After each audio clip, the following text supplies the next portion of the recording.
얼마 전에 있었던 일입니다. 설교 준비하고 그리고 빨래까지 다 맞춰놓은 토요일 늦은 오후가 되어서 아내가 이렇게 얘기를 하는 것입니다. 오랜만에 우리 가족들끼리 영화를 볼까? 다 좋다고 그래서 극장을 간 것은 아니고요. 집에서 이제 옹기종기에 앉아서 TV를 틀어놓고 영화를 시청하게 되었습니다. 한참 흥미진진하게 스토리가 전개되던 가운데 갑자기 주인공이 사고를 당해 죽을 위기에 처하게 된 거예요.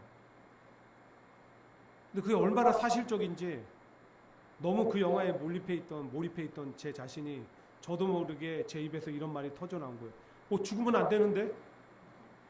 벌써 죽으면 안 되잖아. 제가 막 그렇게 걱정을 하니까 제 옆에 있던 저희 딸 다솔이가 이렇게 얘기하더라고요. 아이고, 아빠, 주인공인데 어떻게 죽어? 그렇습니다. 간혹 주인공이 일찍 죽는 파격적인 전개나 스토리를 펼치는 영화나 드라마가 있기도 하지만 대부분은 주인공은 죽지 않습니다. 주인공이 일찍 죽어버리면 아무래도 몰입도나 흥미가 쉽게 사그러지기 때문입니다. 그래서 어느 영화나 드라마이든지 주인공 중심으로 끝까지 스토리를 전개해 나가는 것이 일반적인 그런 모습들이죠. 영화나 드라마만 그런 것이 아닙니다. 어느 날, 모임, 행사 등등등 이런 것들에 주인공이나 핵심 인물이 빠지면 세상 말 그대로 김새는 그런 날이 되고 마는 것입니다. 그런 행사가 되고 마는 거예요. 자, 그런 맥락에서 질문 하나 한번 던져보겠습니다. 크리스마스 곧 성탄절의 주인공이 누구십니까? 예. 너무 질문이 우스워서 대답을 안 하시는 것이죠. 예? 크리스마스 성탄절의 주인공이 누구시죠? 예수님이세요. 근데 요즘 보면 이 크리스마스의 주인공이신 예수님이 빠진 그런 김 빠진 크리스마스를 보내고 기념하는 분들이 너무나 많습니다. 이게 단순히 개인적인 우려가 아니라 실제로 몇 해 전에 어느 기독교 문화 단체에서 한국에 있는 사람들을 대상으로 설문조사를 했습니다. 그 설문조사를 할 때 질문의 내용은 다른 게 아니었습니다. 크리스마스 하면 무엇이 떠오르세요? 대답이 어떻게 나온지 아십니까? 크리스마스 캐럴, 산타크로스와 선물, 친구나 연인들과의 파티, 콘서트 공연 등등등 하고 예수님이 생각난다는 대답은 17%에 그쳤습니다. 쉽게 얘기해서 10명한테 물어보면 채 2명도 안 되는 사람이 크리스마스와 예수님을 연관 지을 수 있었다는 거예요. 그 외에는 그렇게 연관 짓지도 못하는 거예요. 그런가 하면 지난해 퓨 리서치에서 조사한 이 미국인들의 실태 인식조사를 했는데 어떤 결과가 나왔냐면 4명 중에 3명이 미국 사람 4명 중 3명이 크리스마스의 의미는 사라졌다. 더 이상 크리스마스 속에 예수님은 기념되지 않는다라고 대답했습니다. 4명 중 3명이요. 그리고 최근에 저는 어떤 칼럼을 본지 아십니까? 더 이상 크리스마스를 기념하지 말자. 무엇을 보여주는 것입니까? 오늘날 크리스마스는 주인공이신 예수님이 사람들의 의식 속에서 사라져버린 것이 현실이라는 거예요. 그런데 이런 현실 속에 저와 여러분들은 안전하십니까? 어느새 나도 모르게 이런 세상의 분위기에 휩싸여서 예수님 없는 크리스마스를 지금 보내려고 하고 있는 것은 아닙니까? 그래서 오늘 저는 본문을 중심으로 이 크리스마스의 의미와 어떻게 우리가 이 날을 기념하고 보내는 것이 참다운 것인지 그것을 함께 나누고자 합니다. 어쩌면 대부분의 내용들은 이미 여러분들이 알고 계신 것일 수도 있습니다. 만약 그렇다면 다시 한번 우리 마음에 새기는 시간으로 갖고요. 혹 듣는 가운데 내가 잊어버렸던 것이 있다고 한다면 다시 찾게 되는 놀라운 은혜의 시간이 되기를 주의 이름으로 간절히 소망합니다. 첫 번째로 크리스마스는 예수님이 이 땅에 오신 날을 기념하는 날입니다. 그러니까 예수님이 이 땅에 오심을 기념하는 날. 우리가 12월 25일을 성탄절 크리스마스로 기념하고 있지만 실상은 그날이 언제인지 정확히 알 수가 없습니다. 성경의 기록과 역사적인 정황을 두고 성경학자들마다 10월이다, 11월이다. 왜냐하면 오늘 이렇게 목자들이 들에서 양을 치다가 그 소식을 전했으니까 겨울은 아닐 거라는 거죠. 또 어떤 성경학자들은 뭐라고 그러냐면 1월이다, 2월이다. 혹은 어떤 사람은 5월이다 라고 얘기하기도 합니다. 그럴 수밖에 없는 것이요. 우리가 지금 쓰는 달력은 1년에 365일, 더 정확히 얘기하면 365점 몇이더라고요. 이걸 기준으로 하는 태양력 혹은 그레고리력이라고 하는데 이 달력을 우리는 지금 쓰고 있죠. 근데 알렉산더 데만트가 지은 시간의 탄생이라는 책에 보면 신약 시대 당시에 유대인들, 이스라엘 백성들이 쓰던 달력은 하나님이 지키라고 하신 그 절기들을 중심으로 한 종교력과 더불어서 1년에 355일, 365일이 아닙니다. 355일로 기준으로 하는 노마력을 겸해서 썼다는 거예요.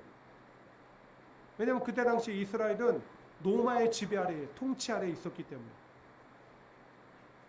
자, 여러분 사정이 이러니까 태양력, 종거력, 노마력 어디에 기준을 두고 이게 날짜를 계산해야 되는지 그래 그걸 모르기 때문에 그저 예수님이 나신 날을 추정만 할 뿐이에요. 그냥 성경에 있는 어떤 기록들, 어떤 사건들 대충 이렇게 될 것이다. 다 서로. 게다가 성경은 언제라고 정확히 말해주고 있지도 않아요.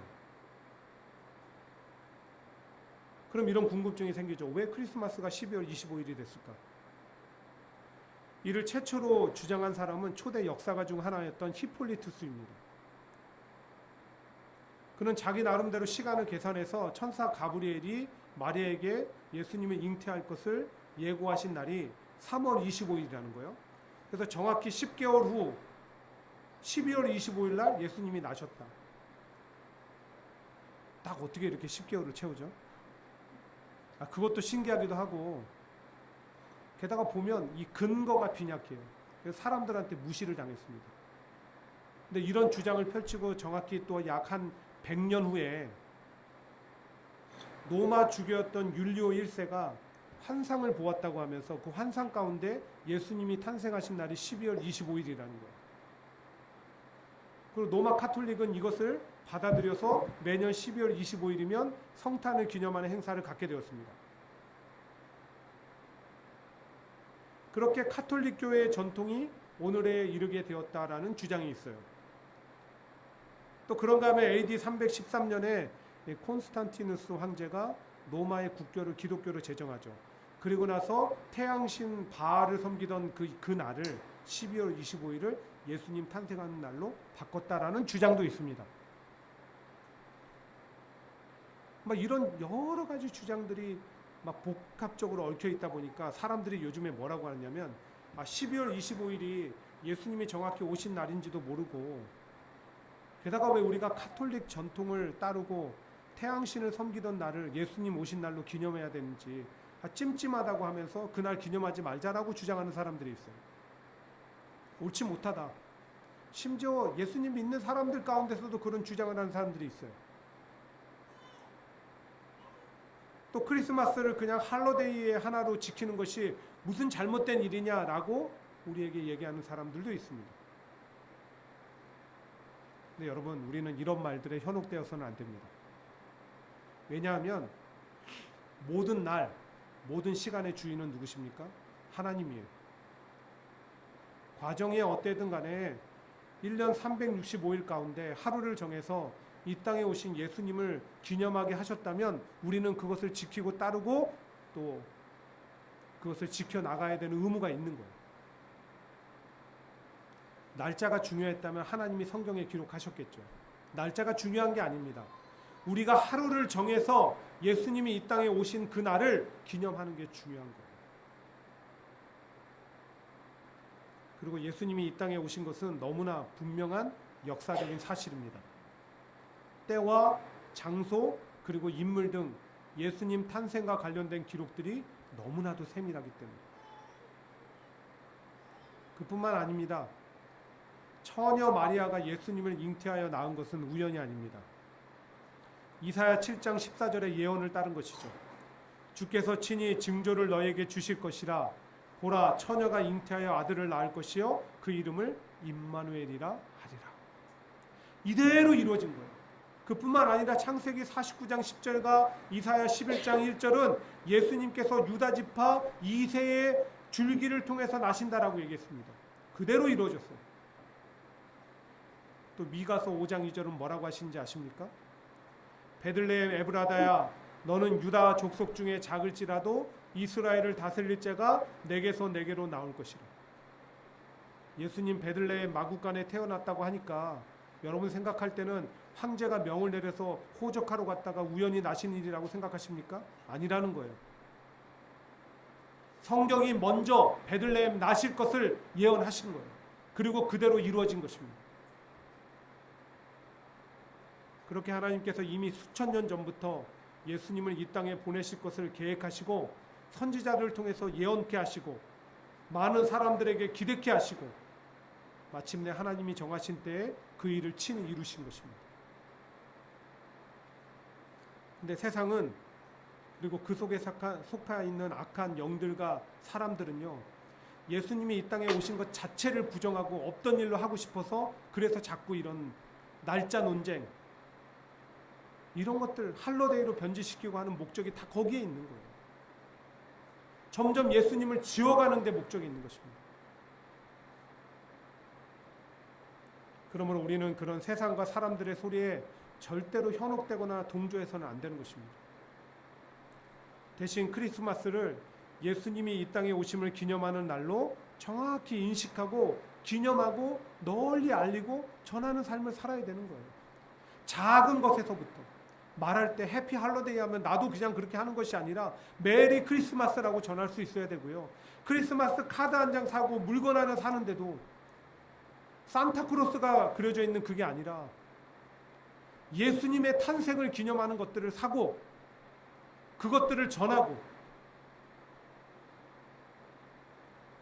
그런 우리의 작은 노력들이 모아져서 점차 크리스마스가 예수님 오신 날로 온 세상 가운데 기념될 수 있도록, 회복되어져 갈 수 있도록 그렇게 힘쓰고 노력하는 여러분들 되시기를 간절히 축원드립니다. 두 번째, 예수님께서 이 땅에 오셨는지, 왜 오셨는지, 그 이유와 목적을 우리가 돌아보고 생각하는 것, 이게 정말 크리스마스를 잘 보내는 비결입니다. 왜 이 땅에 오셨는지. 그런 점에서 질문해 봅니다. 예수님 왜 이 땅에 오셔야만 했습니까? 바로 죄와 허물로 죽을 수밖에 없는 온 인류를 구원하기 위해서 오신 것입니다. 그래서 마리아에게 잉태할 것을 예고하실 때 그 아이가 나면 이름을 예수라고 하라고 했습니다. 예수라는 이름의 뜻이 무엇입니까? 자기 백성을 그들의 죄에서 구원할 자, 구주시라는 것. 그리고 마침내 예수님이 나셨을 때 천사들은 들판에서 양을 치다가 잠든 목자들을 향해 찾아가서 이렇게 얘기했어요. 오늘 다윗의 동네에 너희를 위하여 구주가 나셨으니 곧 그리스도 주시니라.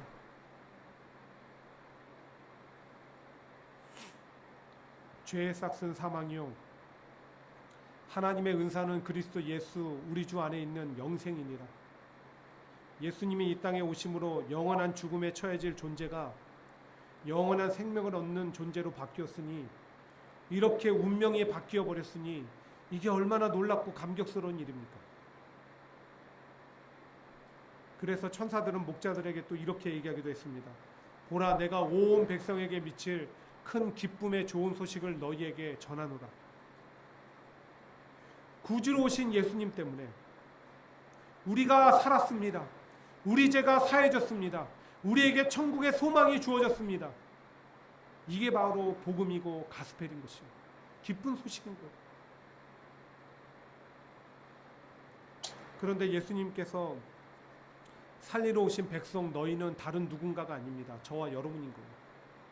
저와 여러분 때문에 예수님은 이 땅에 오신 거예요. 저와 여러분들은 그렇게 예수님 때문에 살고 운명이 뒤바뀐 존재된 것입니다. 근데 예수님이 이 땅에 오시는 과정이 그리 순탄하지 않았죠. 예수님은 하나님의 아들이시고 삼위일체 하나님의 한 분이신데 그 높은 지위와 모든 영광을 포기해야만 오실 수 있었습니다. 근데 포기하셨어요. 그리고 낮고 낮은 이 땅에 천한 육신을 입고 오셨습니다. 그 사실도 놀라운 사실인데 죄인을 구원하기 위해서는 그 죄값을 치러야만 했습니다. 그래서 예수님은 자기 몸을, 자기 생명을 십자가에 내어주셨습니다. 그는 근본 하나님의 본체시나 하나님과 동등됨을 취할 것으로 여기지 아니하시고 오히려 자기를 비워 종의 형체를 가지사 사람들과 같이 되셨고 사람의 모양으로 나타나사 자기를 낮추시고 죽기까지 복종하셨으니 그 십자가에 죽으십니다. 이게 예수님이 오신 목적이고 오셔서 하신 일이에요. 이로 인해 우리는 구원받았고 그 구원의 선물 우리가 받은 것입니다. 우리가 믿음으로 구원을 얻는다라고 말은 하지만 예수님이 하셨던 그 모든 희생, 당하셨던 모든 고난, 생명을 내어주셨던 그 모든 일 생각할 때 우리가 믿는 그 믿음, 그거 그렇게 대단한 거 아닙니다. 우리에게 그 모든 것들을 이루시고 주신 그 선물이 더 값진 것이에요. 근데 예수님은 왜 이렇게까지 우리에게 하신 것일까요? 우리는 조금만 내 자식이 다치고 밖에서 서러운 일 당하고 오면 그렇게 가슴이 찢어질 듯이 아프고 내 피가 거꾸로 쏟는 것 같은 기분을 느끼는데 하나님 아버지는 왜 아들이신 예수님이 죽어가는데 그렇게 묵묵히 침묵하셨을까요? 저와 여러분들을 사랑하셨기 때문입니다. 우리가 아직 죄인 되었을 때 그리스도께서 우리를 위하여 죽으심으로 하나님께서 우리에 대한 자기의 사랑을 확증하셨느니라. 이유 말고는 없습니다.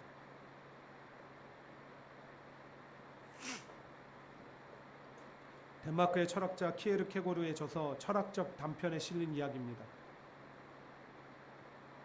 시골에 아주 초라하고 별볼일 없는 한 처녀를 사랑하게 된 왕이 있었습니다.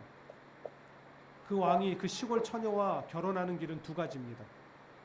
하나는 그 시골 처녀를 왕궁으로 불러서 지위를 높이게 한 다음에 그리고 나서 결혼하는 것입니다. 또 하나는 왕이 친히 낮은 모습으로 저 시골로 내려가서 그 처녀와 결혼하는 일입니다.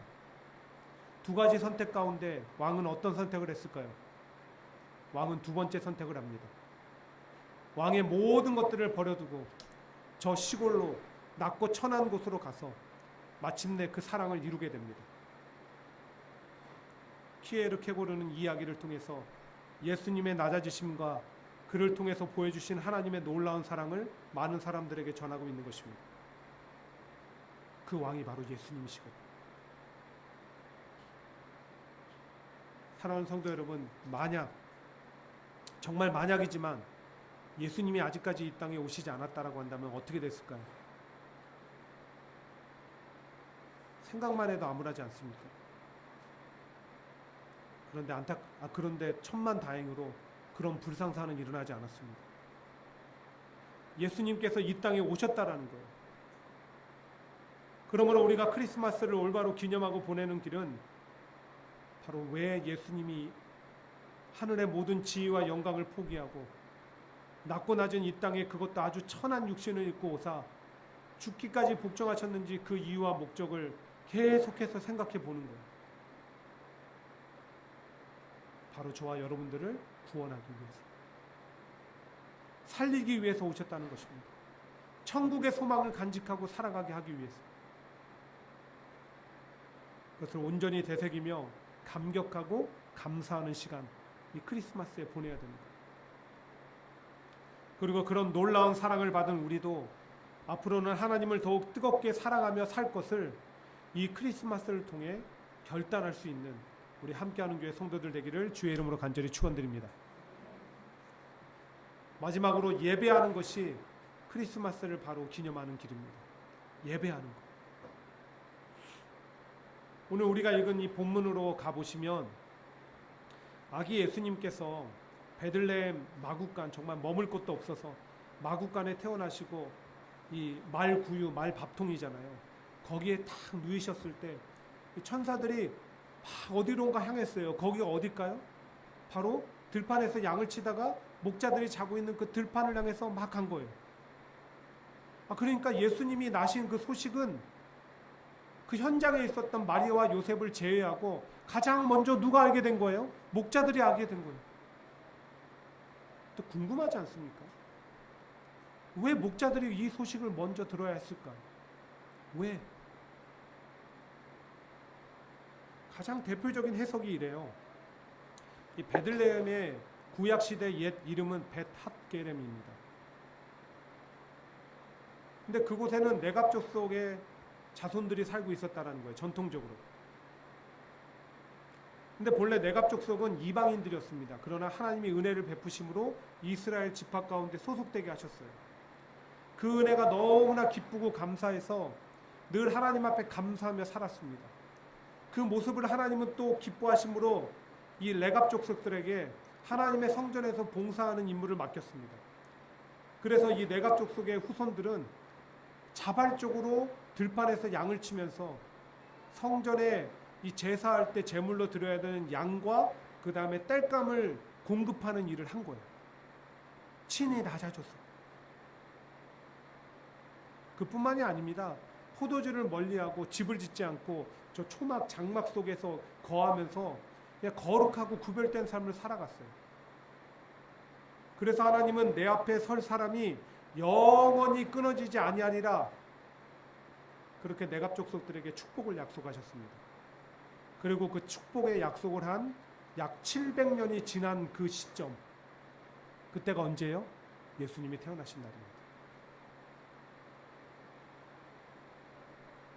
그 약속대로 너희에게 축복을 대대손손 주리라 하신 약속대로 내갑 족속의 후예인 이 목자들에게 가서 천사들이 예수님이 나신 소식을 가장 먼저 알렸다라는 거예요.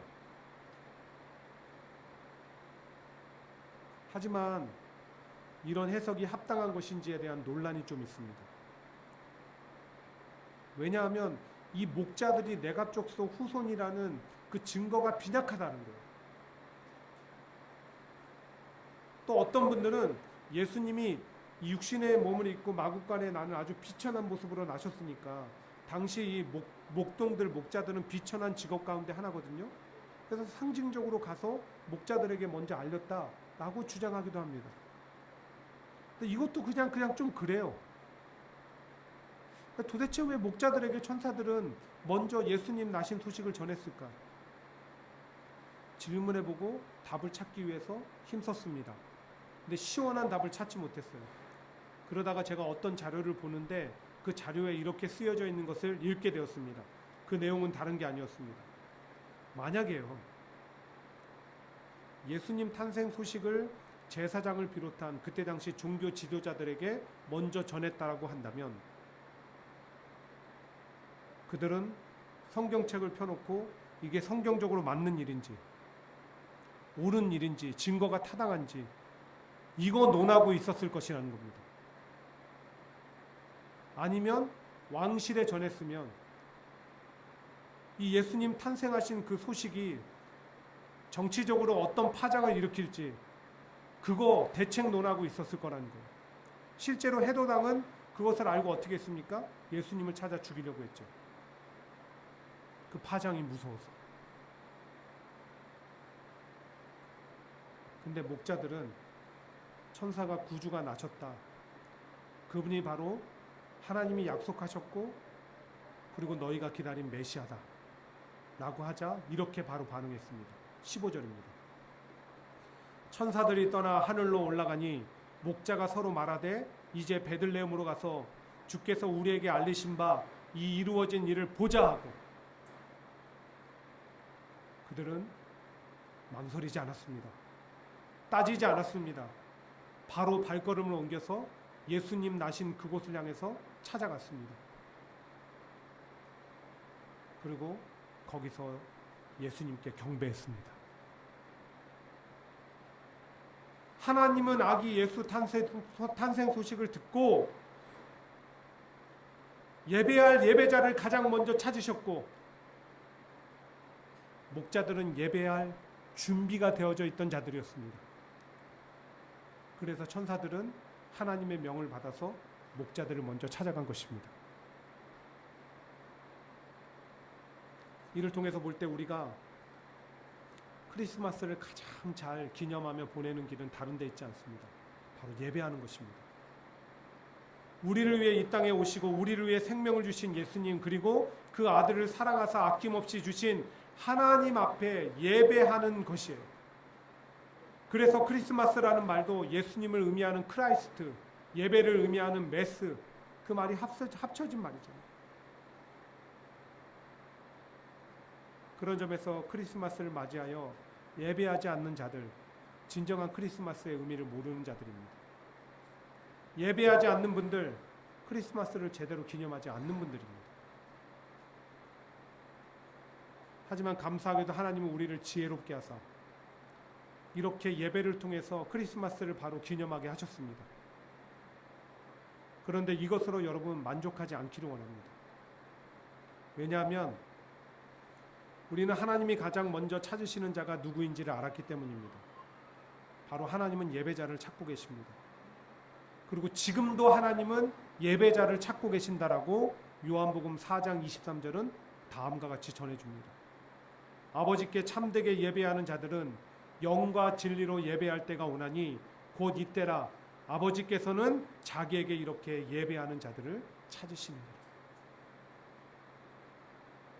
사랑하는 성도 여러분, 우리가 오늘 크리스마스를 기념하며 진정한 예배를 드리는 예배자들이 됩시다. 그리고 앞으로도 주님이 찾으시는 예배자로 살아가기를 결단하시길 바랍니다. 예배를 형식적으로 드리는 것이 아니라, 몸만 이곳에 와 있는 것이 아니라 신령과 진정으로 드리는 예배자가 되어야 되는 것입니다. 그래야 예배를 통해서 내려주시는 기쁨과 축복이 삶을 풍성히 채워서 세상이 부럽지 않는 성도가 되시길 바랍니다. 그리고 받은 기쁨과 축복대로 우리도 천사들과 같이 세상에 예수가 구주 되심을, 참 생명의 길이 되심을 전하는 삶을 사시기를 간절히 축원드립니다.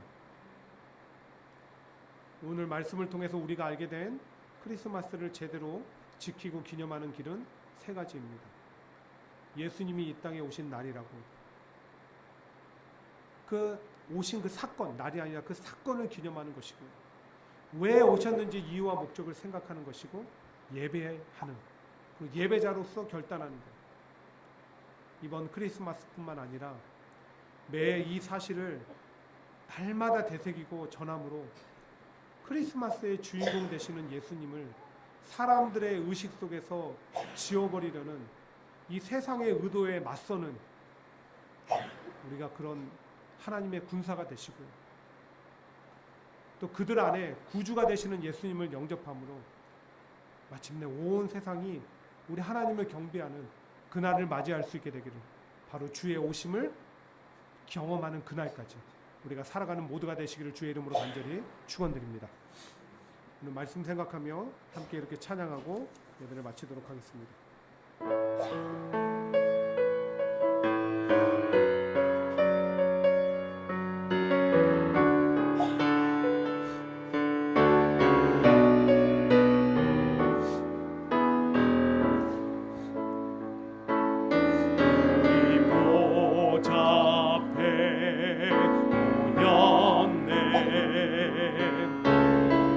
함께 주를 찬양하며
이제는 우리 주 예수 그리스도의 은혜와 하나님 아버지의 무한하신 사랑과